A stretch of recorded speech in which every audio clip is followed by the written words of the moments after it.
Hi everyone, welcome to the TTFF 20 industry events and thank you so much for joining us.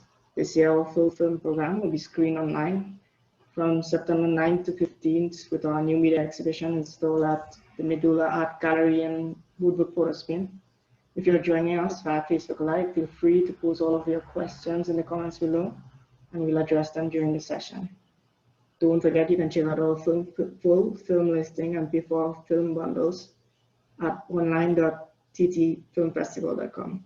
We'd like to thank our sponsors and partners. TTFF20 is given leading sponsorship by the Ministry of Tourism, Culture and Arts, contributing sponsorship by Republic Bank Limited, with Shell Trinidad and Tobago Limited supporting our TTFF20 online industry events. So welcome everyone, welcome Baljit, and to everyone listening there. There were some technical problems with Leonel and his translator, so they might be joining us later on. So, welcome Baljit. Thanks for sharing your film with us, and welcome to everyone. And would you like to say anything before we start our Q&A session about your film? I hope people got a chance to see it. It's a family story, a family drama about the impact of sexual abuse on a family. It's a Punjabi family that grew up in northern BC, and the abuse was hidden for a very, very long time. And because of various circumstances that you'll see in the film, it comes out and the sisters decide to take the abuser to court. And I follow that story, and I also kind of go back and give context, so we talk about the immigrant story, their family dynamics, the parents' pressure to bring more family from India to Canada, kind of losing, not being able to really look after their kids as best as they would have hoped. Just a lot of the pressures and, going to school in a new country, the racism, all these things that could have impacted the girls from keeping it secret or being scared to break their silence. And it's a family drama. The whole family is involved, and I filmed it over 3 years. And it's got elements of Bollywood. I mean, it sounds really heavy, but there's a lot of joyous moments in the film. There's laughter and tears. And I think it's the story that people can relate to. Just sort of overcoming something and the impact of secrets and lies in our family, and just feeling, maybe not feeling misunderstood in one's family. There's the climax scene, they're able to confront their parents for the wrongs of their childhood. And I think a lot of people can really relate to that. Yeah. Yes, I think you're absolutely correct, especially in Trinidad. I think a lot of families would be able to relate to some of those kind of troubling problems.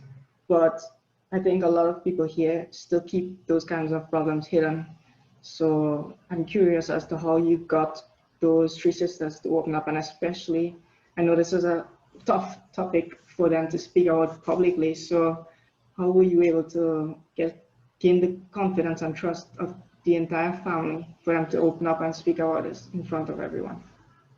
Yeah, it was a long process. One of the protagonists is a friend of mine. So she had told me about the story like over a decade ago, that this happened and that they had gone to the police. They hadn't told their parents at that time.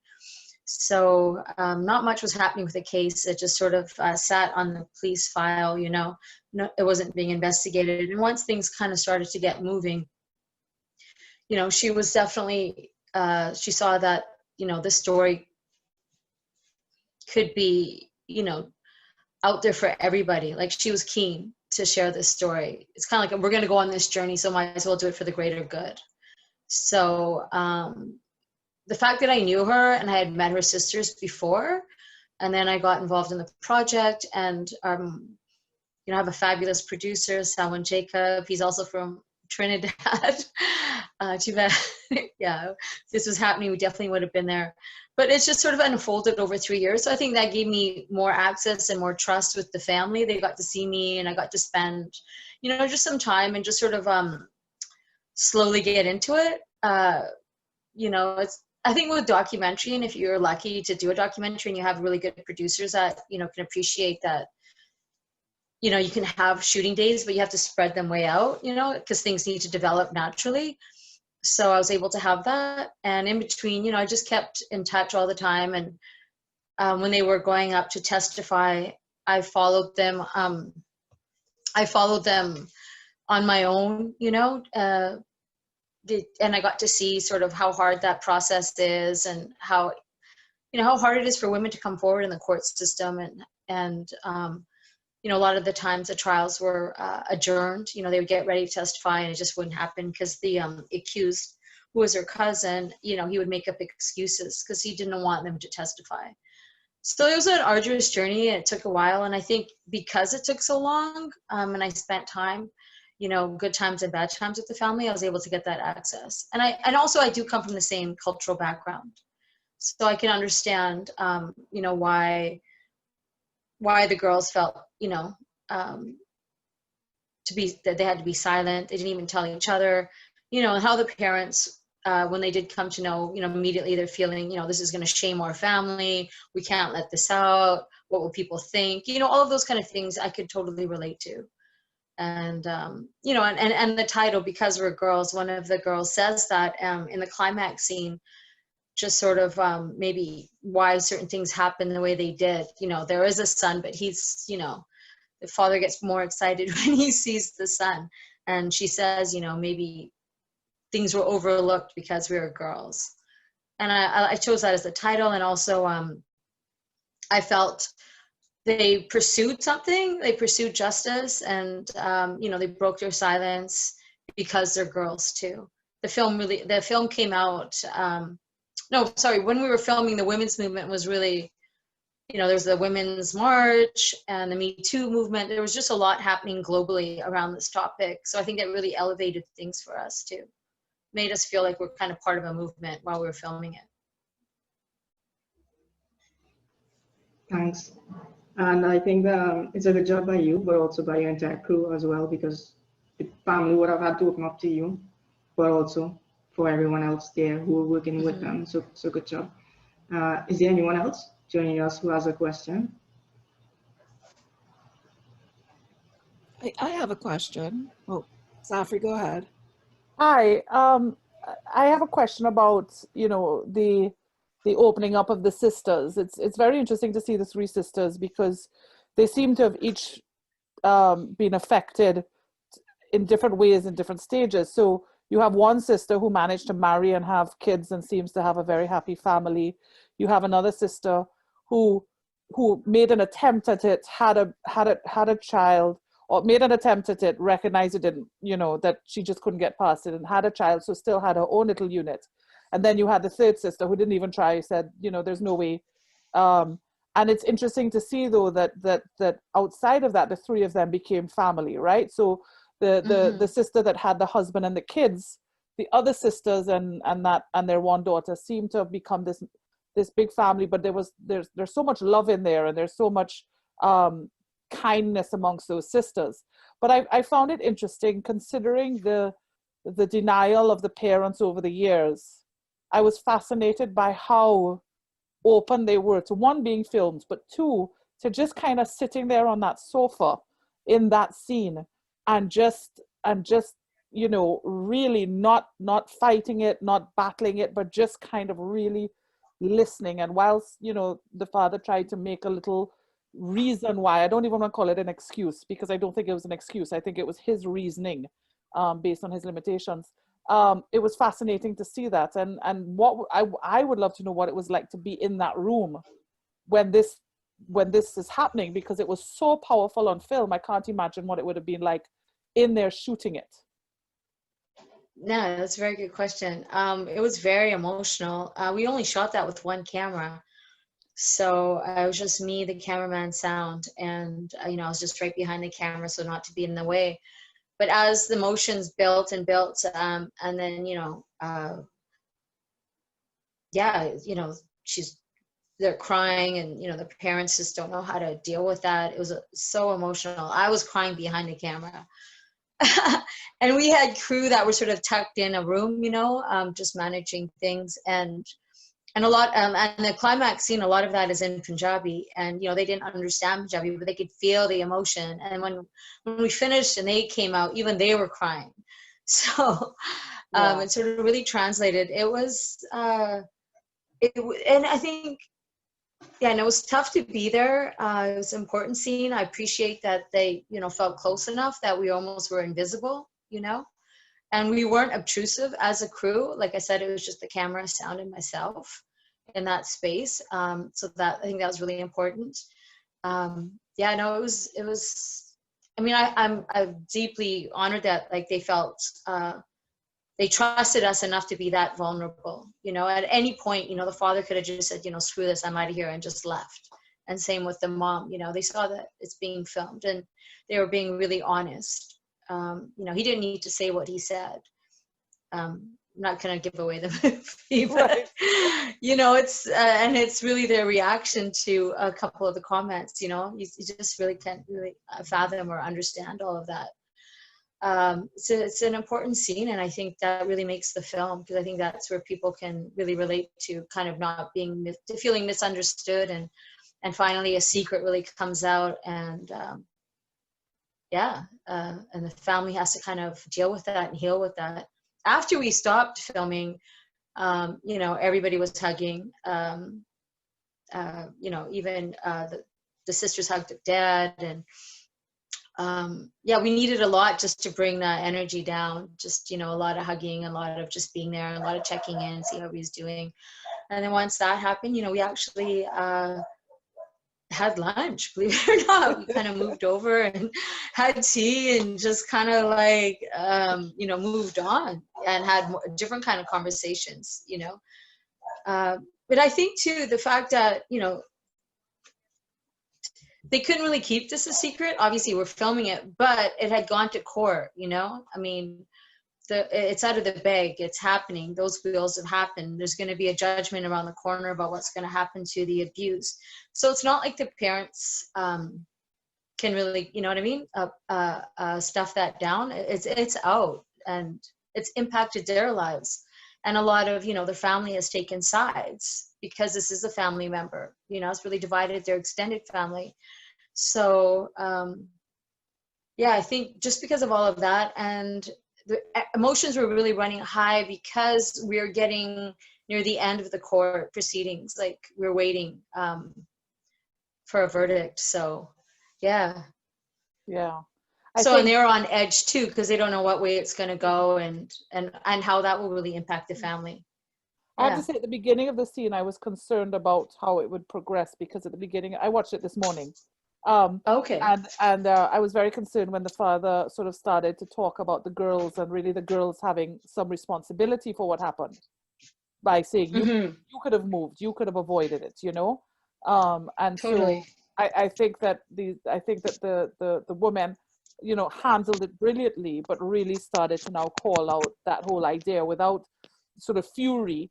They were able to really sort of challenge that idea that he had. Did he ever acknowledge his role as the parent? I don't know, but the truth is that I think by the end of that, he was clearly very aware of the wrongs that had been done and the pain, and their mother clearly had her own moments to come through. So I have to say, it was one of the most powerful scenes I've seen in many, many years, and I was actually in tears this morning at 9 o'clock in my office watching it. So yes, so really brilliant work. It was so emotional to be there. I think just because the process was long and emotions were running high, and just the fact that we're following the story for quite a while, it all kind of played into that sort of access and vulnerability and trust, for sure. I have a question, which it's interesting that you just said that one of the protagonists is a friend of yours, and I wonder if that made it easier or if that made it harder, and how you handled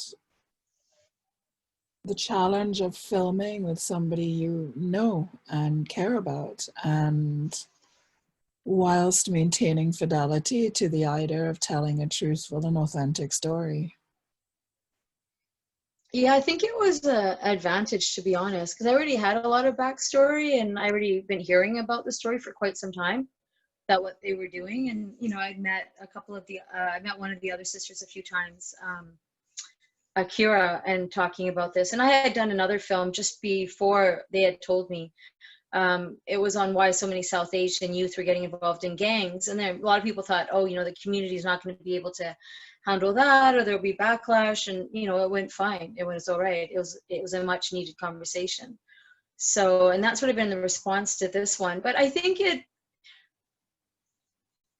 helped me, to be honest. I mean, it gave me some access and trust with the parents.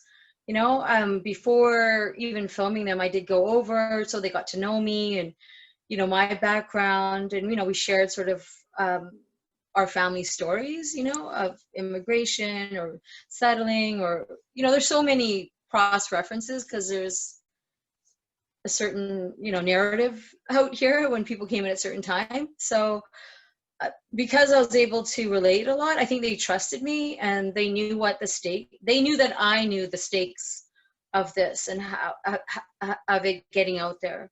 So I think I was really, I mean, it weighed heavy on my shoulders because I knew, you know, they're trusting me, and it's a big thing, you know, and it could backfire. And I don't want to do anything that's sensational or stereotyping or all of that, you know, because that's easy to do. And, you know, right now too, in the doc field and film in general, there's such a good discussion around, you know, who's telling whose story and representation. And I think, you know, it might have been a really different story if it was somebody not from a similar background, I think. Because you can get a lot, you just understand a lot without even, you know what I mean? One line can mean so much more to me. You know what I mean? When I ask somebody, because you just know what that person's saying. You know, they can use a metaphor or a saying or like a reference. You just kind of get it. Yeah, and not a lot was lost in translation, if you know what I mean. So I think that all helped in telling this story. Yeah. Thanks, Baljit. Bienvenido de nuevo, Leonel. ¿Me escuchas bien? ¿Me escuchas, Leonel? Your mic, tu micrófono, creo que está apagado. Ya, ¿ahora sí me escuchan? Sí, te escucho. Ah, perfecto, gracias. Hola, saludos a todos. He says that he's happy to be here. Leonel, me gusta mucho tu película. Yo creo que el ambiente, la ubicación de tu película apoya mucho la atmósfera de tu película. Y yo quiero saber si elegiste la ubicación primero o tenías la historia primero. So for everyone listening, I'm asking him if he had chosen the location of his short film first, or he had the idea for his short film and then chose the location, because the location is very important to get to the atmosphere of his film. So, Leonel? La pregunta es sobre la locación, me decía sobre la locación. No terminé de escuchar sobre eso. Sí, si elegiste la ubicación primero o tenías la historia primero y después buscaste una ubicación. Ah, ok. No. Tenía la historia, principalmente tuve la historia en mente. Pero desde un principio la ubiqué en ese pueblo pesquero. Porque ya lo conocía. Yo me la imaginé en ese lugar. ¿Me escuchas? Okay. Sí, te escucho. Ok. Yo no estaba definido, pero en la búsqueda de locaciones me decidí por ella. Pues. Igualmente yo la tenía como número 1 en mi lista. Okay. Una vez que la visité, decidí por completo. De hecho, son gente de ahí del pueblo, son gente local. They are not actors. No son actores. No, son actores. Okay, for everyone listening, he said that he had this story in his mind before, and then he went out looking for the location to shoot. And all of the actors in his film are non-actors. They are people from the village. Does anyone have any questions for Leonel? Just two. Solo dos son, que es Hilario, el señor de la camioneta, y el pescador que las lleva hacia la otra isla. Son actores. El resto principal es mi hermana menor. Okay. So es una primera. Leonel says only two of the actors in his film were actually actors. That's the fisherman and the other old guy. I think it was the father. They were the only two actors. All of the rest were non-actors. So anyone has a question for Leonel? No, I just wanted to say that I watched his film last night. It was actually the first one I watched as it opened. Sorry about my connection. I thought it was a really beautiful. Film. And obviously the question at the very end was, you know, did she make it back, or did she pass, or did she, you know what I mean? It was just a really wonderful film. Really enjoyed it. Leonel, ¿me escuchas? Aquí estoy. Sí. Sorry about my connection. No, está bien. Zachary dice que le gusta mucho tu peli, era la primera que vio, y dice que aún está pensando en el final, si la niña, qué pasó con la niña en la final. Y quiero saber si pensaste en este final al inicio y sí, hablando un poco más de esto. Sí, bueno, al final es un poco cada quien como que lo interpreta de la mejor manera que puede, pero sí, la isla, algunos dicen que no, que se perdió. Yo soy de los que cree que sí lo logró. Yo sí lo escribí con esta intención, que quedara esta ambigüedad en lo que es la búsqueda de los sueños, que representa para mí la búsqueda de los sueños que a veces no esperamos.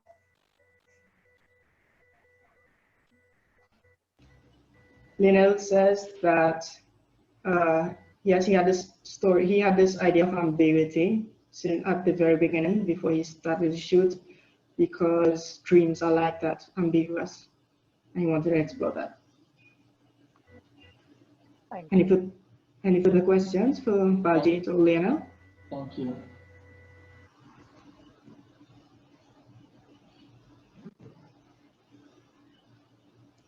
No? I have a question for Baljit. ¿Me escuchas, Baljit? Do you hear me, Baljit? Yeah, I can hear you. Yeah. So I just wanted to know, did the family that you shot with see the film after, and how did they react to seeing the film? Yeah, before we opened in Vancouver, yeah, maybe a month or so before that, I went and showed the film to the family at their house.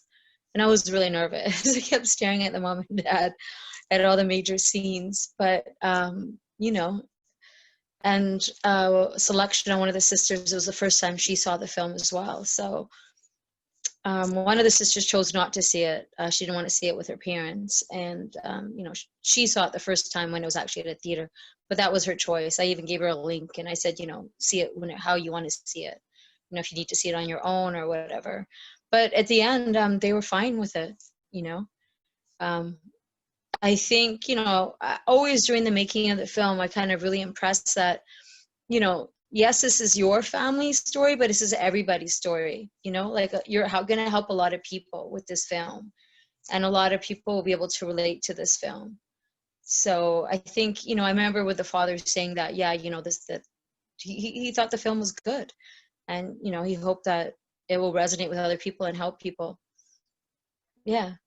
I think, you know, sometimes you just feel like you're so vulnerable and people are going to judge you, or it might be a certain way, or the tone might not, you know, he was good. But I was very nervous